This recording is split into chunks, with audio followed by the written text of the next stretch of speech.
Merci à David Nané et à Nadine Zongo qui nous ont cédé l'antenne respectivement à la radio et à la télé pour cette nouvelle convocation. Merci à vous de nous suivre en direct et en simultané sur les médias leaders True TV et WattFM. Vous le savez, nous sommes également accessibles en streaming sur Facebook et en replay sur YouTube. Je suis Adam Skaled Ouedraogo, président de ce tribunal. Mesdames, Messieurs, bonjour. Bonjour, Monsieur les juges. Bonjour, Président. Bonjour, juge Barra. Bonjour, Madame, Monsieur. Bonjour, juge Bouma. Bonjour, Président. Bonjour, auditeurs et téléspectateurs. Protection des politiques de santé contre l'ingérence de l'industrie du tabac. Le Burkina Faso se classe 10e sur 14 pays africains. Le rapport a été officiellement présenté le 25 octobre dernier. Le contenu de ce rapport et les enjeux seront au cœur de la présente convocation. Et à la barre ce matin, nous avons Salif Nikiema. Il est le coordinateur de l'ONG Akonta, Afrique contre le tabac. Bonjour et bienvenue. Bonjour, Monsieur le Président du tribunal. Bonjour à tous les téléspectateurs et les auditeurs de WattFM et de True TV. Alors, je l'ai dit, ensemble, nous allons décortiquer le contenu de ce rapport-là. Mais avant, nous allons ouvrir la première virgule de cette émission, les avant-propos.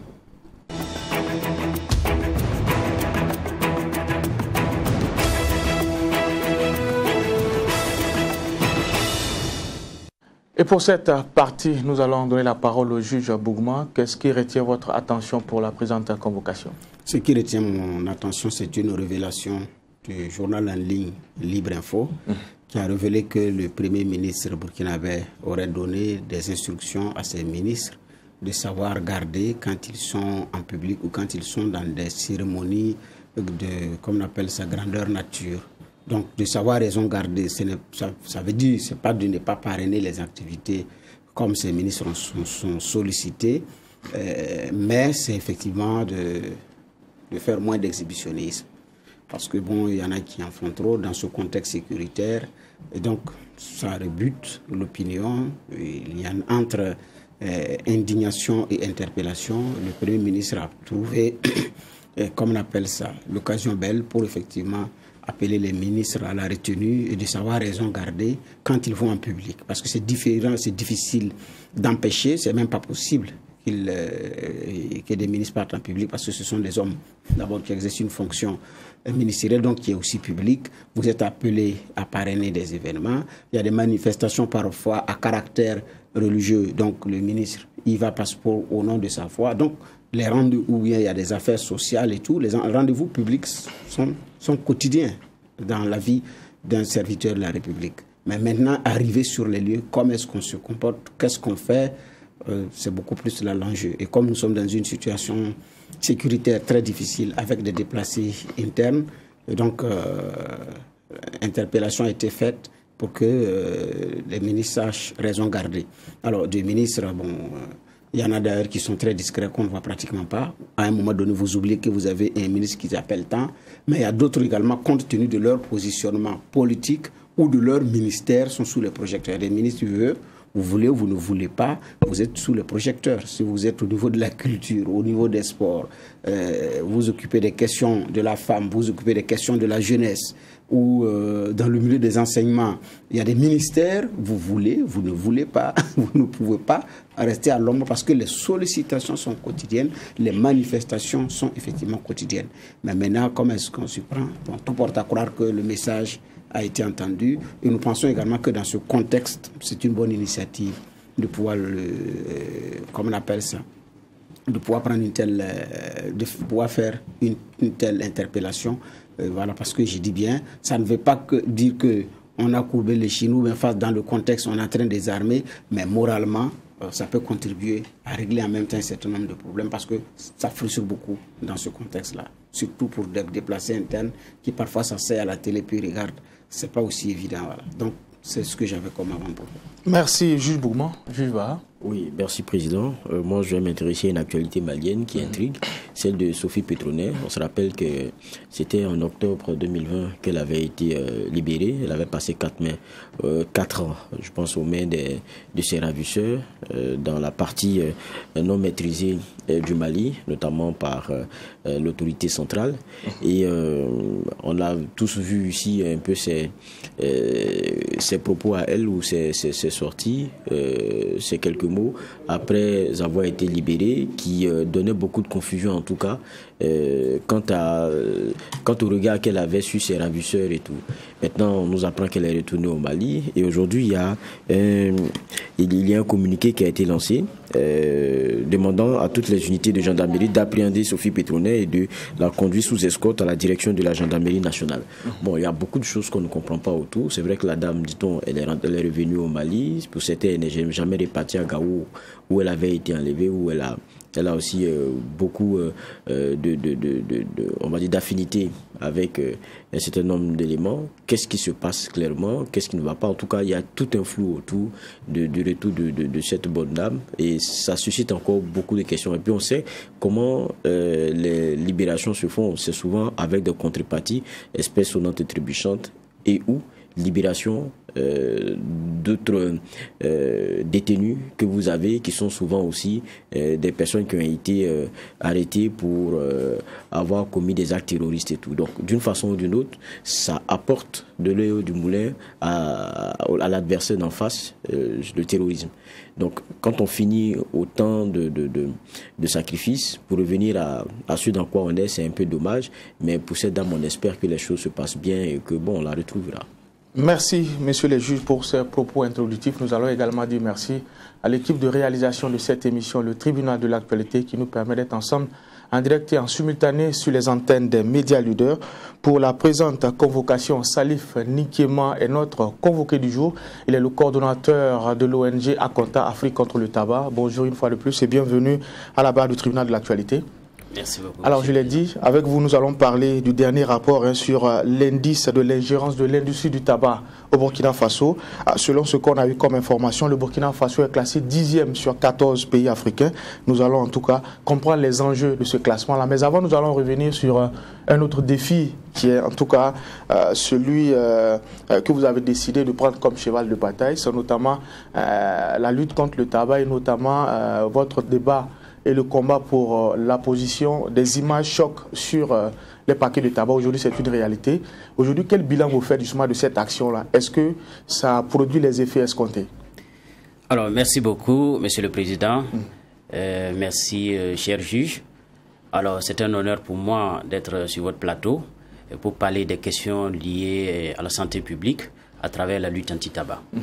Alors, effectivement, pour ceux qui ont suivi donc l'actualité, la lutte anti-tabac au Burkina Faso, et il y a eu un certain nombre de règlements qui ont été pris par nos autorités, à savoir une loi anti-tabac et des décrets permettant donc d'appliquer cette loi-là. Et parmi ces décrets, il y a un décret portant conditionnement et étiquetage des produits du tabac. Alors, à l'issue de l'adoption de ces décrets, il y a eu un arrêté conjoint qui a été signé par le ministre du Commerce et le ministre de la Santé.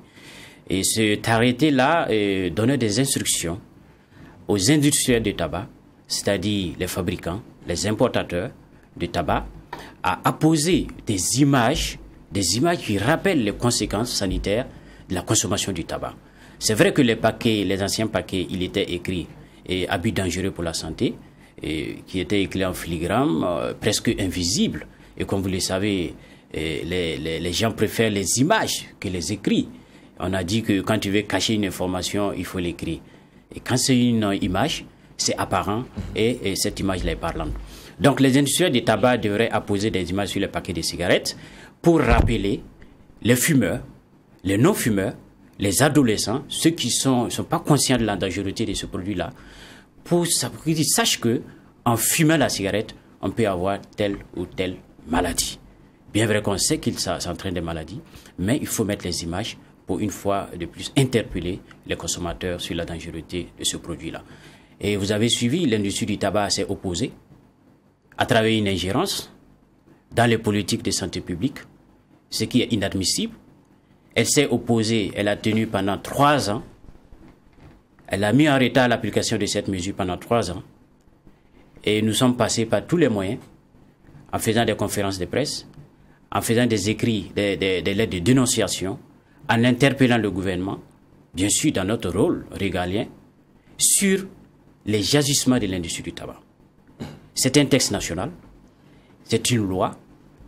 Un individu ou une industrie ne peut pas s'opposer à ce que le pays a décidé. Donc il y a eu vraiment pas mal de situations, un procès, il y a eu des procès, tout ça. C'est bien vrai que le procès n'a pas abouti, mais ce que nous avons remarqué dans cette histoire, c'est qu'il n'y avait pas une coordination de l'action gouvernementale. Le ministère du Commerce parlait d'autres choses, le ministère de la Santé parlait d'autres choses également. Mais c'est quand il y a eu un changement, au niveau du gouvernement, que nous avons pu avoir une solution. C'est-à-dire, la solution est venue du ministère du Commerce. Entre-temps, le ministère du Commerce était un blocage pour la lutte anti-tabac. Mais avec l'arrivée du nouveau ministre, que je vais citer le nom, M. Aruna Kabouré, il a pris le problème à bras le corps et il a essayé de comprendre. Et il a dit, c'est un texte national, personne ne doit ignorer la loi, donc nous allons appliquer cette mesure-là. Et c'est comme ça que nous avons pu avoir les images sur les emballages de tabac. Alors vous l'avez dit, la mesure elle est effective, mais en termes d'effet induit, est-ce que vous avez les résultats escomptés? Parce que quand on fait un sondage, pour ceux qui fument, la plupart connaissent les conséquences du tabac. Oui, l'objectif de l'apposition des avertissements sanitaires graphiques, c'est de barrer la voie aux adolescents. Vous savez très bien que l'industrie du tabac manœuvre à travers les activités de promotion, de parrainage et de marketing à l'endroit de ces jeunes-là, en les recrutant pour les faire des potentiels fumeurs. Vous savez, les jeunes commencent à fumer avant l'âge de 18 ans. Avant l'âge de 18 ans, on n'a pas forcément connaissance de ces dangers-là. Alors que, en prenant une première cigarette, une deuxième cigarette, on devient accro à cause de la dépendance liée à la nicotine. Et également, les cigarettes, des enquêtes ont montré que les cigarettes vendues dans nos pays sont extrêmement toxiques. Le taux de nicotine est très élevé. C'est une manière pour ces vendeurs-là de recruter, de maintenir ces fumeurs-là dans le business. Mais en termes de résultats, nous connaissons des gens qui ont arrêté de fumer à cause de la position des avertissements sanitaires. Mais normalement, il devrait avoir une étude d'impact, comme ce qui a été fait dans d'autres pays. Mais au Burkina Faso, ce n'a pas été le cas. Normalement, le ministère de la Santé, un an après, devrait faire une étude d'impact de cette mesure-là. Mais, comme on l'a si bien dit, une seule mesure n'est pas efficace pour avoir un résultat escompté en matière de lutte anti-tabac. D'accord. Il y a plusieurs aspects, tels que l'augmentation des taxes, l'interdiction de la publicité et la vente en détail, qui est interdite par notre loi. Il y a l'interdiction de la publicité, la promotion et le parrainage, et aussi ces histoires d'images-là. C'est tout un ensemble qui vraiment rend efficace la lutte anti-tabac. Alors, vous menez un combat jusqu'à son aboutissement. Vous avez même dit que ce sont des autorités gouvernementales qui bloquaient. La mesure est effective et vous attendez que ces mêmes autorités-là reviennent pour faire l'étude d'impact. Pourquoi vous ne faites pas cette étude vous-même? Ah oui, cette étude-là, nous avons besoin de ressources.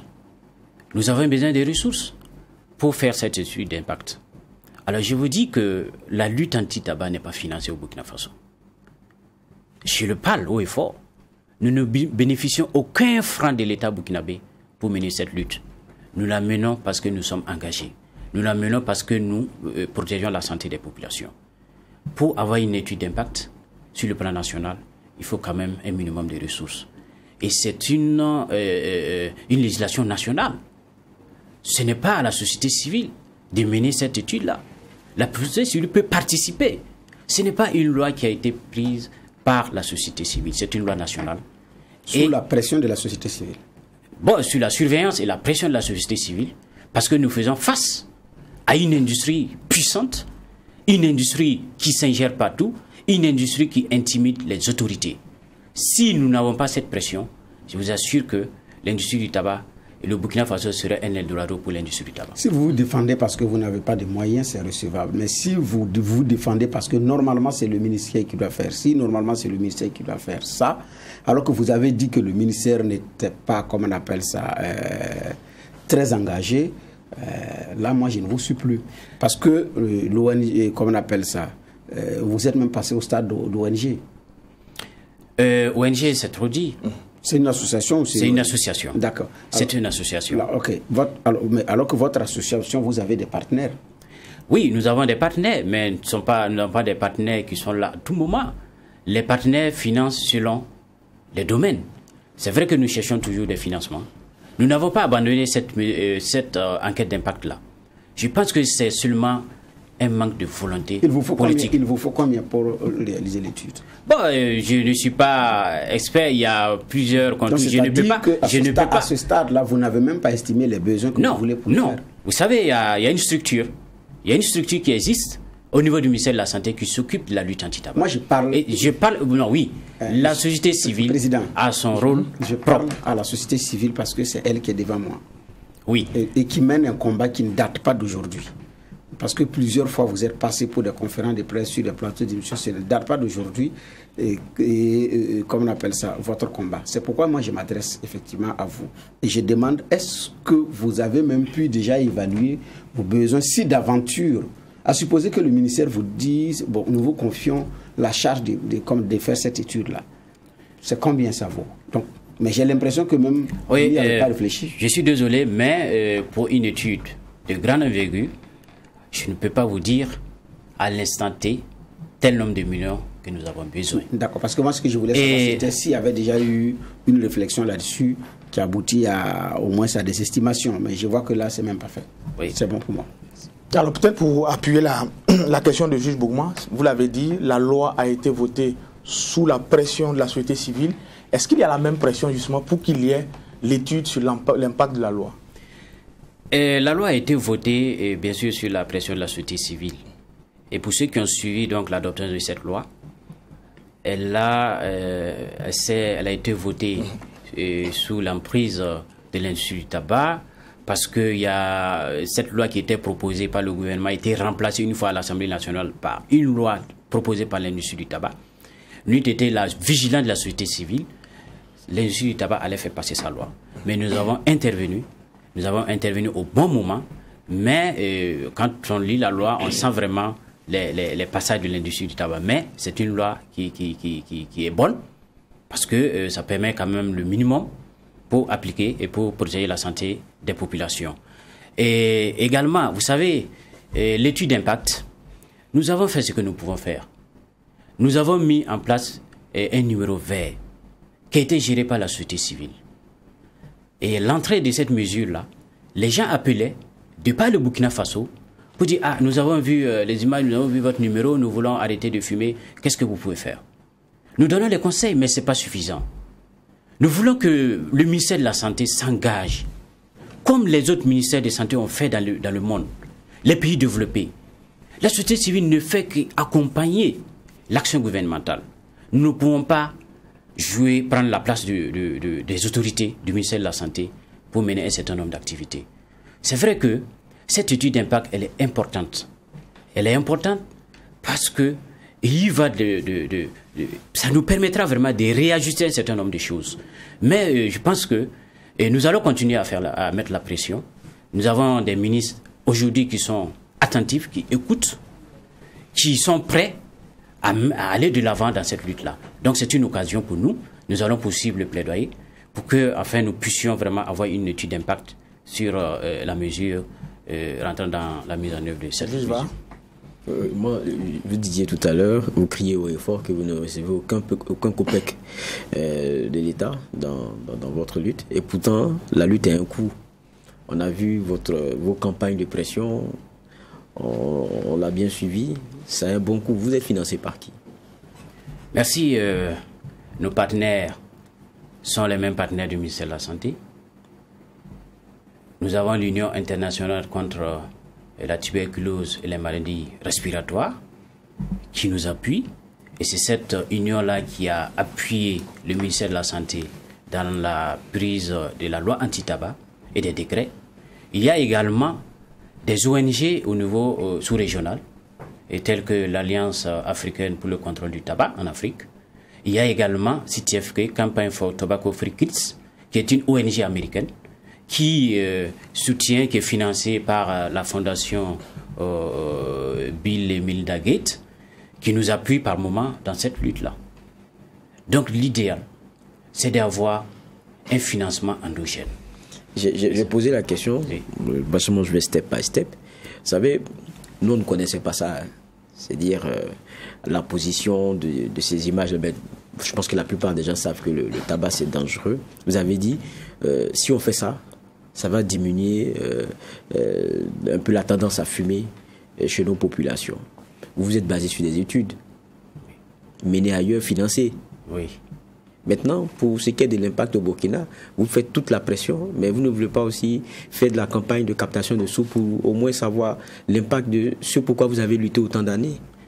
Oui, nous faisons. C'est quand même, ça me surprend. Oui, nous faisons. Avec tous ceux que vous avez cités là, qui ont fait le lobbying aussi avec vous pour mettre la pression, et pour l'impact, ils sont plus capables. Non, pour l'impact, c'est, comme je vous l'ai dit, c'est le ministère de la Santé qui doit s'en charger. Je ne dis pas non, mais ça, je pense que c'est aussi la photographie de ce que vous aviez raison. J'ai dit, moi j'ai lutté pour qu'il y ait quelque chose. J'ai dit, c'est sûr que si on fait ça, ça sera bien pour nous. C'est enclenché, c'est fait. Mais la preuve, je ne la cherche plus, ça ne m'intéresse plus. Non, pas du tout. Pas du tout. La preuve en est que nous suivons l'entrée de cette mesure parce que chaque année, les images doivent être changées. Nous suivons cette mesure-là. Parce que ce n'est pas un abandon. Si nous abandonnons, nous allons revenir en arrière. La preuve en est que depuis 2018 que cette mesure est en vigueur, il y a toujours des paquets de cigarettes non marqués. Vous voyez, c'est un autre combat. Nous continuons quotidiennement à lutter contre ça. Et aujourd'hui, les paquets qui sont sur le marché non marqués, ce sont des cigarettes de contrebande. Ce sont des cigarettes qui ne sont pas taxées. Et ça coûte cher à l'économie nationale. Donc, ce sont des actions que nous menons pour que vraiment cette mesure-là soit appliquée de façon adéquate. Concernant donc l'étude d'impact, nous continuons à faire le plaidoyer. Nous continuons à faire le plaidoyer pour qu'enfin nous puissions avoir cette étude-là parce que elle est importante. Elle est importante pour la suite de la lutte. Et je comprends effectivement votre réaction. On ne peut pas mettre la pression pour qu'on mette en œuvre une mesure et ne pas se battre jusqu'au bout. Nous sommes dans le combat et nous allons poursuivre ce combat-là pour que nous puissions avoir une étude d'impact. Mais en attendant, il y a une étude qui a été menée sur l'ingérence de l'industrie du tabac. C'est dans 80 pays, le Burkina est dedans, donc au moins, ça a été financé par ailleurs aussi. Bien sûr. Pas par l'État burkinabé. Non, pas par l'État burkinabé. Bon, ça vous avez obtenu. Maintenant, c'est quoi les critères? Les critères d'éligibilité des pays. Non, pas d'éligibilité des pays. Oui. On va aller dans le fond de la question de l'ingérence de l'industrie du tabac. Il y a un classement qui a été fait, des notes qui vont de 0 à 100 si ma mémoire elle est bonne, et un ordre qui a été établi des différents pays. Mais c'est sur la base de quels critères? L'ingérence, c'est quoi? Qu'est-ce que ça prend en compte? Merci beaucoup. Alors, l'indice d'ingérence de l'industrie du tabac au niveau mondial, en fait, c'est un nombre de points sur lesquels on évalue la performance des pays.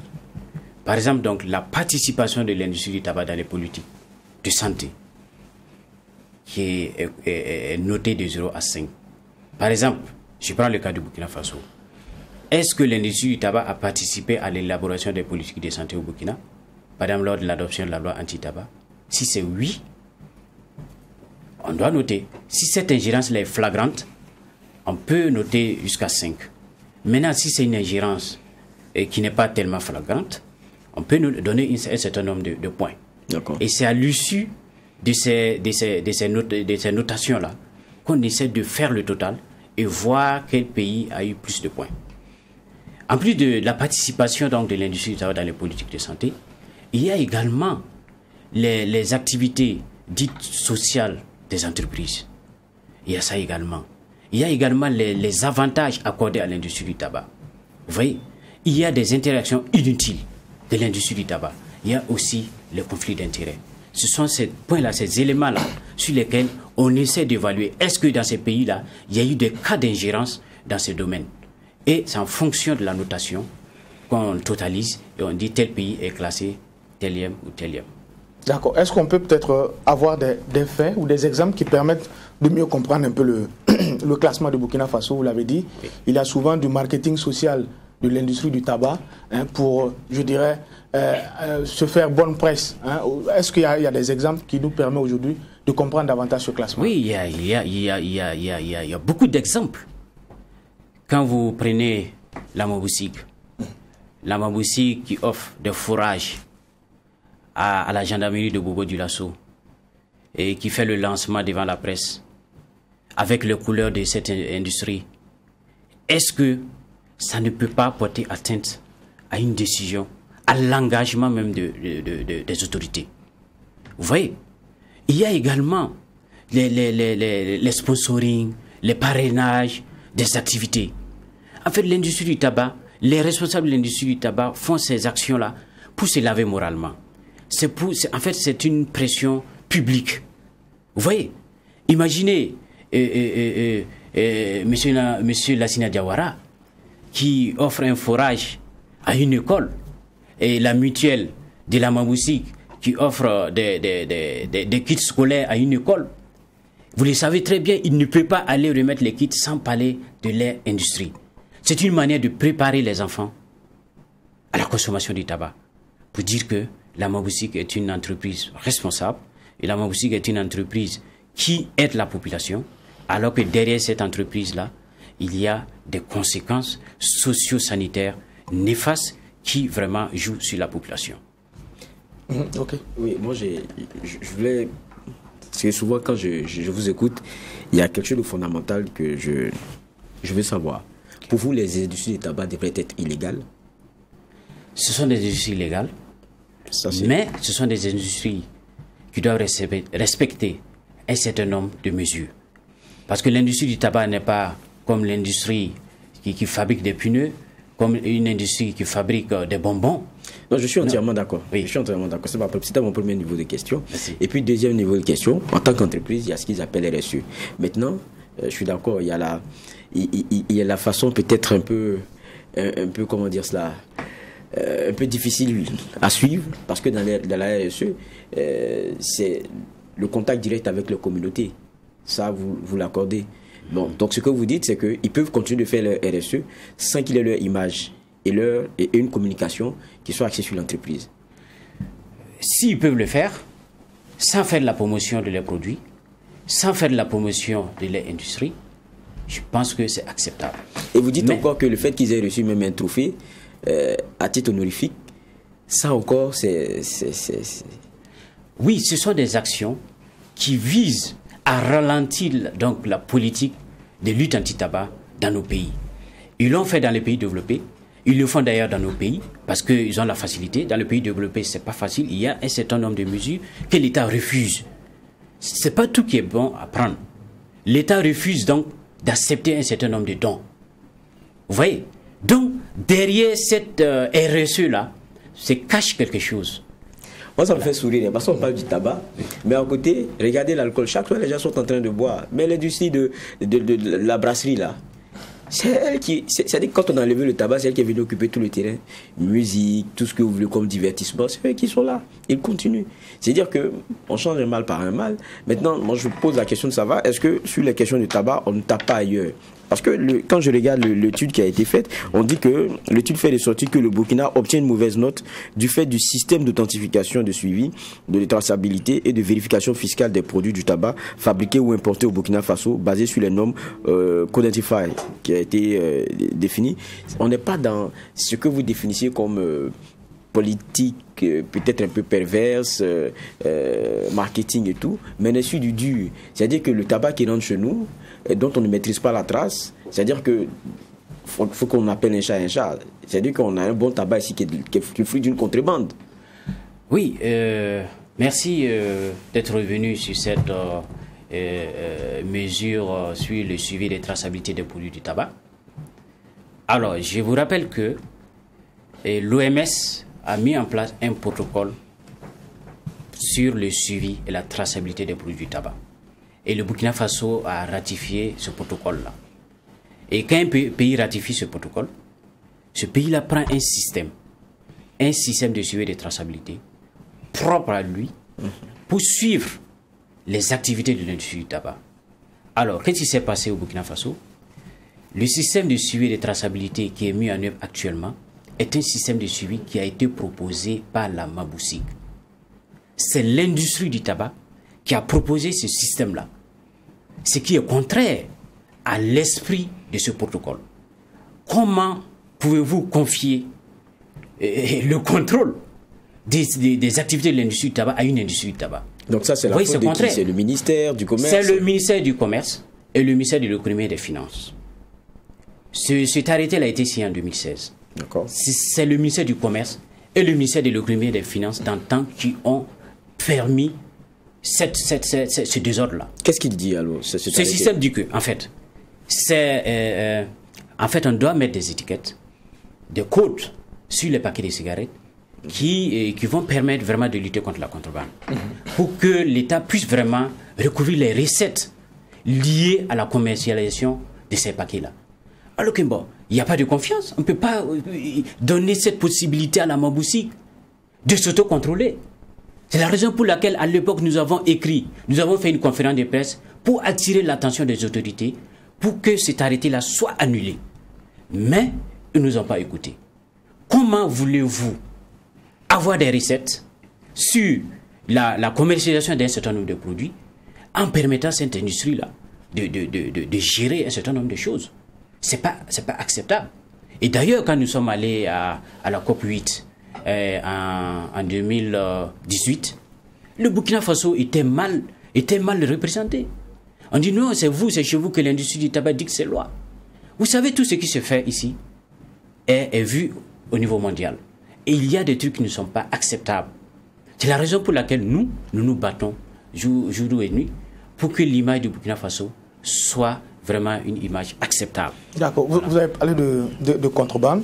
C'est vrai qu'au-delà de la question de santé publique que pose le tabac, il y a aujourd'hui la question de sécurité. On parle très souvent de collusion supposée ou non entre les contrebandiers et puis les réseaux terroristes. Comment le débat est fait au niveau de la Conta sur cette question-là? Merci beaucoup. Et il y a eu un rapport mondial qui a été publié sur la contrebande des produits du tabac au Burkina Faso qui a incriminé un des ténors de l'industrie du tabac au Burkina. Et après la publication de ce rapport, il y a eu des associations, des artistes qui ont essayé de défendre ce monsieur-là, sans connaître réellement ce que disait le rapport. Et même, ce qui m'a étonné, au niveau de la presse, il n'y a pas eu d'engouement autour de la question. Généralement, quand il y a un rapport, vous voyez, la presse partage, tu vois, ça publie. Mais la publication de ce rapport, j'ai regardé dans la presse, il n'y a pas eu une presse qui a relayé l'information. Vous êtes sûr de ce que vous dites? Tout est parti d'une enquête. Oui, tout est parti d'une enquête, oui, d'un journaliste. Et d'un consortium de journalistes. Oui, d'un consortium OCCRP. Auquel a participé un journaliste burkinabé. Un journaliste burkinabé qui a subi des intimidations. Donc, je déplore cette situation. Mais son journal a relayé. Ah oui, son journal a relayé, mais ce n'est pas suffisant. J'en ai parlé à l'émission à laquelle vous êtes. D'accord, merci beaucoup. Peut-être que je n'ai pas... Je m'en excuse si vous en avez parlé. Vraiment, je vous félicite. Les autres n'ont pas parlé. Et je pense que les autorités devraient considérer ce rapport-là. Vraiment, parce qu'il y a eu une contrebande. Maintenant, la finalité de cette contrebande, c'est ça que je ne peux pas vous dire que ça a permis au financement du terrorisme. C'est bien de regarder les autres. Vous avez fait quoi? Oui. Quand vous dites que les autres n'ont pas parlé, quelles sont vos statistiques? Je n'ai pas de statistiques, mais... parce que là, vous affirmez quelque chose que vous ne maîtrisez pas. Oui, je suis d'accord. Parce que vous n'avez pas le don de suivre tous les médias au même moment. Oui. À l'instant où nous sommes. Ça veut dire que je ne défends pas les autres. Mais je sais qu'il y a eu des médias burkinabés qui ont relayé l'information. Et l'entreprise en question a fait une mise au point, disant d'attendre parce que ce qui a été publié est un pan du rapport de l'ONU et que le rapport définitif va sortir. Et quand l'entreprise a donné cette information à plusieurs autres médias qui étaient intéressés, les médias ont marqué pause. Et maintenant, le rapport de l'ONU sort, l'entreprise communique et des médias reviennent à la charge pour dire non. L'ONU n'a pas blanchi l'entreprise en question. Il y a eu tout un processus. Je suis d'accord avec vous. Donc, si vous avez effectivement un combat à mener, menez-le. Si vous estimez que les médias n'ont pas fait ce que vous voulez, ça c'est votre liberté, c'est votre droit. Nous ne pouvons pas vous dénier ce droit-là, mais dire qu'aucun média burkinabé ne l'a fait, ça c'est pas vrai. Je retire mon parole. Ça au moins c'est pas vrai. Monsieur le juge, vous avez étouffé un peu vos mots. Vous dites quoi? Vous retirez votre parole, c'est ça? Monsieur le juge, je vous dis, si j'ai dit que les médias n'ont pas parlé, peut-être c'est trop dit. Ah, d'accord. C'est trop dit, je suis d'accord sur ça, et je m'en excuse, et je suis ravi de savoir que True TV a parlé de ça, parce que c'est une télé qui est beaucoup écoutée. Nous ne demandons pas de fleurs pour ça. Non, oui, c'est pas vous, c'est le mérite, vous n'avez pas besoin de tout ce qui est bon, vous n'avez pas besoin de demander. Mais qu'est-ce que vous avez fait? Ce que nous avons fait, voilà. Nous avons vraiment communiqué, nous avons essayé de donner des explications suite à cette enquête-là. Vraiment, c'est la raison pour laquelle il y a eu d'autres associations. Si j'ai bonne mémoire, je ne sais pas si c'est le Balai Citoyen ou bien c'est l'association Sens ou bien c'est un parti politique qui a fait une conférence de presse qui a dit qu'ils vont porter plainte. C'était le Balai Citoyen. C'était le Balai Citoyen, ok. Vous voyez? Donc, suite à ça, nous n'avons pas encore eu d'écho. Nous espérons que... Et vous avez fait quoi vraiment? Nous, vous avez suivi oui, nous avons suivi, nous avons communiqué là-dessus. C'est vrai que nous n'avons pas fait une conférence de presse. Votre communiqué a dit quoi? Nous avons dit que nous prenons acte de ce rapport-là, de cette enquête, et que nous demandons aux autorités d'ouvrir l'œil pour comprendre réellement ce qui s'est passé. Par exemple, quand il y a eu la publication de ce rapport, il y a eu des associations qui sont sorties pour dire non, on accuse le monsieur, il contribue pour tel nombre de milliards à l'économie du Burkina. Vous voyez, il y a eu pas mal de contredits autour de cette question. Mais est-ce que vous avez envisagé porter plainte, comme le Balai Citoyen l'a fait? Pour le moment, nous n'envisageons pas porter plainte. Pourquoi? Il y a d'autres mesures. Ce n'est pas la voie judiciaire seulement qui compte. Il y a ça. Vous dites que ce n'est pas la voie judiciaire qui compte, mais... Oui, ce n'est pas seulement la voie judiciaire. Vous allez faire quoi? Il y a plusieurs moyens. Un communiqué à publier? Il y a plusieurs moyens. Une conférence de presse à tenir? Il y aura un communiqué à publier. Il y aura un communiqué à publier. Il y aura une conférence de presse, si c'est nécessaire de le faire. Et la voie judiciaire n'est pas exclue. Nous avons l'impression que vous minimisez la situation. Jamais. Non, parce que... Nous ne minimisons pas pour des faits suffisamment graves, normalement, c'est Akonta qui devait être en avant-première de cette lutte. Maintenant, moi, dans mon propos, ça ne veut pas dire que l'entreprise est incriminée ou pas. C'est votre action que je ne comprends pas. Parce que j'ai l'impression que vous n'avez même pas cherché à savoir ce qu'il y a. Non, pas du tout. Pourquoi? Pas du tout. Nous avons, bien sûr, ça nous intéresse parce que c'est des questions liées au tabac. Est-ce que vous avez cherché à savoir? Parce que les faits, non seulement, vous dites qu'au Burkina, il y a de la contrebande de tabac. Il y a des tabacs qui ne sont pas identifiés. Et même quand c'est des marques officielles, ce n'est pas sûr que dans le circuit, il n'y ait pas de la contrebande de tabac. Et tac, un rapport tombe. Et vous, ça vous laisse des marques. Ce qui vous préoccupe, c'est que les médias n'en ont pas parlé. Non. Nous faisons notre travail. Nous avons maintes fois interpellé le ministère du Commerce, la brigade mobile de contrôle de la répression de la fraude, qui s'occupe de ces aspects de contrebande-là. Et ils font des sorties, mais ce sont des sorties qui ne sont pas suffisantes. Ils saisissent des paquets non marqués. Mais nous voulons vraiment qu'on prenne des textes. Les textes sont là qu'on applique les textes. Par exemple, c'est ceux-là qui font de la contrebande de tabac. Vous voyez, la dernière fois avec Bobo, il y a eu des saisies de tabac, de contrebande. Mais après ces saisies-là, on détruit. Les responsables sont où? Il faut qu'on interpelle les responsables.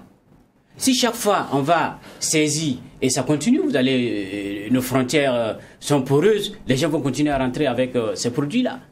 Et en ce qui concerne la contrebande,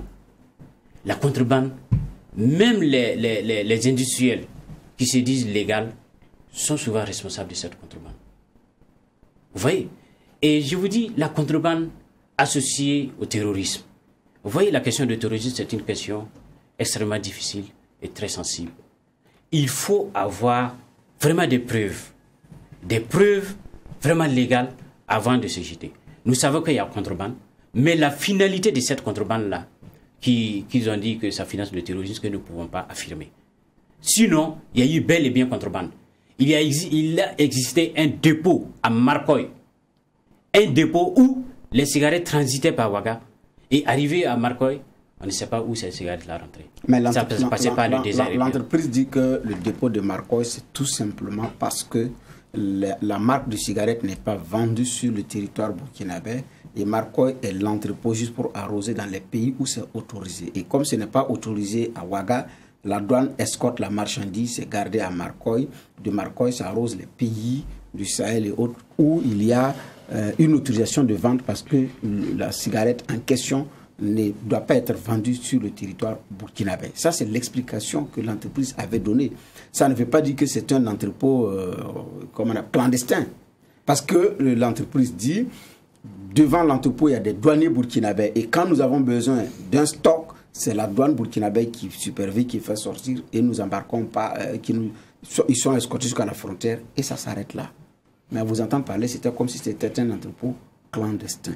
C'est pourquoi j'ai dit, je suis étonné qu'Akonta ne se soit pas suffisamment informé sur une affaire suffisamment grave pour éclairer l'opinion. Ça, à un moment donné, j'ai même oublié que vous existez par rapport à cela. Ah non, non, parce que des ONG prennent, et vous ne savez même pas quelles sont les associations qui ont tapé du poing sur la table, parce que vous dites que vous ne savez pas si c'est le balai citoyen ou si c'est le mouvement Sens. Vous ne savez même pas qui sont ceux qui... Oui, il a fallu que le juge va vous dire que c'est le balai citoyen. Non, je le dis parce que il y a eu une conférence de presse. Il faut que l'information soit précise. J'ai su que c'est M. Smoky qui a fait la conférence de presse avec ses collègues. Et vous savez que le balai citoyen et le parti Sens, il y a des personnalités qui sont dans les deux coins. Là, donc, ça, nous ne savons pas. Oui. Donc, je n'avais pas la certitude. Je sais que, bon, vous avez confirmé, et c'est le balai citoyen qui avait fait la conférence de presse. Et Akonta, c'est pas parce que Akonta n'a pas fait une conférence de presse que Akonta ne s'intéresse pas à ce rapport. Vous ne vous êtes même pas déclaré solidaire de leur lutte. Comment ça? Vous ne vous êtes même pas déclaré solidaire de leur lutte. Mais la lutte continue. Ce n'est que le début. La lutte continue. Vous la jouez solo et de façon bizarre. Moi, je non, pas du tout. Vous ne connaissez pas Akonta. Ah, vous ne faites là, vous ne connaissez pas Akonta. Akonta n'a jamais reculé. Quand vous êtes arrivé sur ce plateau, là où les autres ne peuvent pas arriver, Akonta arrive là-bas. Sur cette affaire, vous n'avez fait que commenter l'actualité, comme Geoffroy l'a dit. Ça, c'est vrai. Vous dites, en fait, monsieur le juge, je sens que vous voulez savoir ce que Akonta prépare. Et c'est votre droit. Et nous avons notre stratégie. Que l'affaire est sur la table. Non, c'est pas longtemps. Vous savez, ah oui, le rapport, nous allons venir. Nous n'avons pas abandonné. La lutte anti-tabac, c'est notre lutte quotidienne. Notre intention, ce n'est pas de savoir ce que vous voulez faire. Notre intention, c'est pourquoi jusqu'à présent, vous n'avez rien fait. Il ne faut pas déplacer les choses. Nous avons fait quelque chose. Rien. Nous avons fait quelque chose. Nous avons fait quelque chose. Ce n'est pas tout qu'il faut mettre sur la place publique. Vous l'avez fait. Vous savez, justement, le débat est public, vous ne publiez pas. Vous savez, ce n'est pas tout qu'on doit dire publiquement. J'ai dit, ce n'est pas tout qu'on doit dire publiquement. Vous avez fait quoi? Et ce qui est précieux, il faut savoir garder, il faut savoir la garder et au moment opportun, vous la faites sortir. Vous aviez fait. D'accord. On va évoluer dans le... Oui, juge. Mais je crois que sur la question, on a eu notre réponse. On n'a pas... Les mots seuls ne suffisent pas. Je pense que les attitudes aussi nous parlent. Mais moi, j'ai une question. C'est que vous disiez à un moment donné que dans la question d'ingérence de l'industrie du tabac, il y a, je paraphrase comme ça, les collisions possibles avec le politique pour la prise de décision favorable aux industries. Au Burkina, est-ce qu'il y a cette collision-là entre l'industrie du tabac et ce monde politique-là? Et comment ça s'exprime? Oui, il y a eu une collision. Je prends l'exemple donc de l'augmentation des taxes sur les produits de tabac en 2017. Le ministère de l'Économie et des Finances a proposé un taux. Et une fois que ce texte-là est arrivé à l'Assemblée nationale, l'industrie du tabac a fait un écrit pour demander à ce que le taux proposé par le ministère de l'économie et des finances ne sont pas votés. Et avec nos éléments, nos relations au niveau de l'Assemblée nationale, nous avons eu vent de cela. Et nous sommes descendus à l'Assemblée nationale. Nous avons fait le plaidoyer auprès de la commission qui était chargée donc, de la question des taxes. Alors, cette commission nous a dit, vous êtes arrivés en retard. Si vous étiez venus avant, on allait pouvoir faire quelque chose. Et le président de cette commission est l'actuel ambassadeur du Burkina Faso au Sénégal. Et à côté de lui, il y avait un autre député qui a dit non, vous n'êtes pas venu en retard. Il nous a posé des questions. Et il a dit non, vous n'êtes pas en retard, même en plénière, on peut changer. Et c'est de là maintenant que nous avons eu espoir, nous avons eu espoir qu'on pouvait avoir quelque chose. Et nous sommes allés faire le plaidoyer auprès de certains nombre de députés, tels que l'actuel ministre porte-parole du gouvernement, et aussi un certain nombre de députés qui ont défendu la cause. Et le jour donc de l'adoption du rapport, l'ancien ministre de l'économie et des finances a dit, nous avons proposé les 45%. C'est vous qui nous avez dit que non, il faut aller à 30%. Et cette taxation-là était basée sur la qualité des produits. Le tabac était classé tabac standard, des tabacs de luxe. Alors qu'au Burkina, qu'est-ce que la Maboussig a brandi comme argument? La Maboussig a dit non, que les tabacs de qualité étaient taxés à 30%. Alors que les tabacs qui étaient vendus, il n'y avait pas de tabac de qualité. Et le ministère de l'économie et des finances avait laissé tous ces sous-taxations-là et a dit, nous allons uniformiser la taxe à 45%. Et c'est là que l'industrie du tabac ne voulait pas. Et Dieu faisant les choses, quand nous avons été informés, nous avons fait notre plaidoyer, comme on le pouvait, et on a pu vraiment uniformiser cette taxe-là à 45%. Mais ça, c'est pas un exemple de collusion. Ça, c'est un exemple de collusion parce que il y a bien avant ça, il y a eu des appels. Je ne peux pas tout dire ici. Ah, c'est ça la collusion. Ah, oui. C'est ça l'exemple de collusion. C'est ça. Donc il y a eu vraiment. Qui a appelé? Il y a eu des interférences. Il y a eu des interférences pour qu'on ne puisse pas adopter ce taux-là à 45%. À quel niveau? Au niveau, bien sûr, de l'Assemblée nationale. Au niveau de l'Assemblée nationale. Qui a appelé qui? Monsieur le juge, je ne peux pas vous dire qui a appelé. Je suis désolé, mais je ne peux pas vous dire. Pour ma propre sécurité, propre sécurité, je préfère ne pas dire le nom. Donc l'industrie du tabac au Burkina, on arrive à ça? L'industrie du tabac s'ingère. Donc vous dites pour votre propre sécurité, ils en arrivent aussi à ça, à tenter à la personne, mais vous dites que façon physique aux personnes et tout. Bon, on n'a pas encore eu le cas, mais il y a des intimidations. Il y a des intimidations. Vous avez été déjà intimidé, vous? Moi, nous, dans le cas du procès, nous avons été intimidés. Nous avons été intimidés. Comment? Physiquement ou pas? Non. Et des gens nous ont proféré des injures. Ils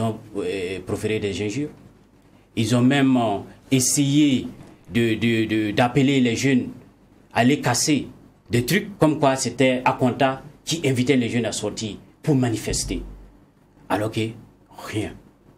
D'accord. Aujourd'hui, on a un rapport qui donne aujourd'hui la photographie de la question de l'ingérence de l'industrie du tabac au Burkina Faso. Après ce rapport-là, quelle est la suite? Parce que c'est ça qui est intéressant. On a un rapport qui donne aujourd'hui une idée de comment l'industrie du tabac tente en tout cas de s'imposer. Mais quelle est la suite que vous allez donner à ce rapport-là? Voilà, nous allons disséminer ce rapport. Nous allons disséminer ce rapport au niveau des institutions, au niveau des ministères, au cours de laquelle nous allons faire le plaidoyer. Nous allons faire le plaidoyer parce que le Burkina Faso serait réévalué peut-être l'année prochaine. Et nous devrons avoir une bonne note. Il doit avoir des pas positifs. Il faut retenir que dans ce rapport, il y a eu des recommandations. Et ces recommandations sont entre autres l'annulation de l'arrêté sur le suivi et la traçabilité des produits du tabac, pour permettre donc au Burkina Faso de mettre en place un système de suivi de traçabilité indépendant de l'industrie du tabac. Également, nous demandons à ce que on prenne vraiment un texte pour essayer de réglementer la responsabilité sociale de l'industrie du tabac. Parce que cette activité-là enfreint beaucoup à l'évolution de la politique de lutte anti-tabac au Burkina Faso. Également, nous demandons à ce que des ressources soient suffisamment allouées à la lutte anti-tabac pour permettre non seulement à la société civile et aussi au ministère de la Santé de mener à bien cette histoire de lutte-là. Également, vous savez, il y a une unité de sevrage tabagique, qui souffre parce que cette unité-là n'est pas accessible à tout le monde. Quand vous faites la cartographie des gens qui fument, la plupart, ce sont des gens qui n'ont pas suffisamment de moyens. Et ces derniers-là, quand tu veux l'arrêter de fumer, quand ils ont besoin d'un suivi, une fois à l'unité de sevrage, il y a des difficultés et ces jeunes-là finissent par abandonner. D'accord. Donc nous voulons faire le plaidoyer pour que les subsides nicotiniques soient subventionnés, pour que ces subsides-là soient accessibles à ceux qui veulent arrêter de fumer. Ok. Au tribunal de l'actualité, les juges ont le premier mot, ils ont aussi le dernier mot. Nous allons permettre à chaque juge de peut-être un dernier commentaire ou une question à l'endroit de notre invité. On va commencer par le juge Bougma.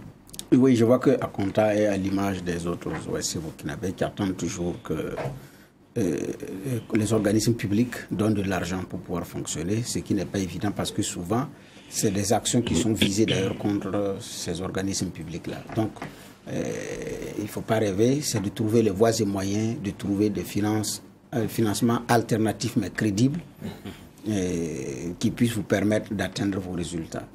Deuxième niveau de constat, c'est la léthargie, comme on a pu dire, le silence complice ou coupable de Akonta par rapport à ce qui s'est passé lors de l'affaire de la contrebande de tabac. Ça ne veut pas dire que l'entreprise est coupable ou pas, mais c'est une association qu'on n'a vraiment pas entendue et qui dit qu'elle a mené des actions sourdines alors que ce qui avait été présenté était très préoccupant et effectivement dans ce contexte de lutte contre le terrorisme, c'était pas aussi simple.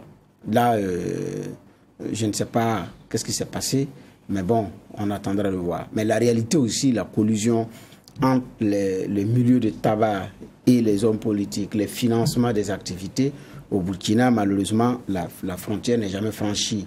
Donc, pour des activités de jeunes, c'est des entreprises, pour ne pas dire le lot des excitants entre griffes, qui viennent pour effectivement parrainer ou sponsoriser. Mais là, jusqu'à présent, on n'a pas encore réussi à mettre cette barrière-là, et ce n'est pas dans le domaine du tabac seul. On le voit également même avec certaines marques de boissons, comme Geoffroy, effectivement, l'a dit. Juge va oui, parce que ce qu'on a interrogé, c'est le rapport. Et je pense que ce qui ressort de façon très importante et que beaucoup de Burkinabés commençaient déjà à comprendre au regard de certaines enquêtes, c'est la question de la contrebande qui est un élément vraiment difficile à gérer. Et puis je crois aussi que ce qu'il met en exergue, la question de la traçabilité, qui devrait incomber d'abord de façon essentielle à notre État dans la dynamique de l'implémenter. C'est vrai qu'il peut avoir une contribution du concerné, c'est-à-dire l'industrie, mais ne peut pas être le cœur qui donne comment est-ce que les choses doivent être faites ou comment est-ce qu'on doit tracer. Et ça, je pense que c'est essentiel que ce soit revu.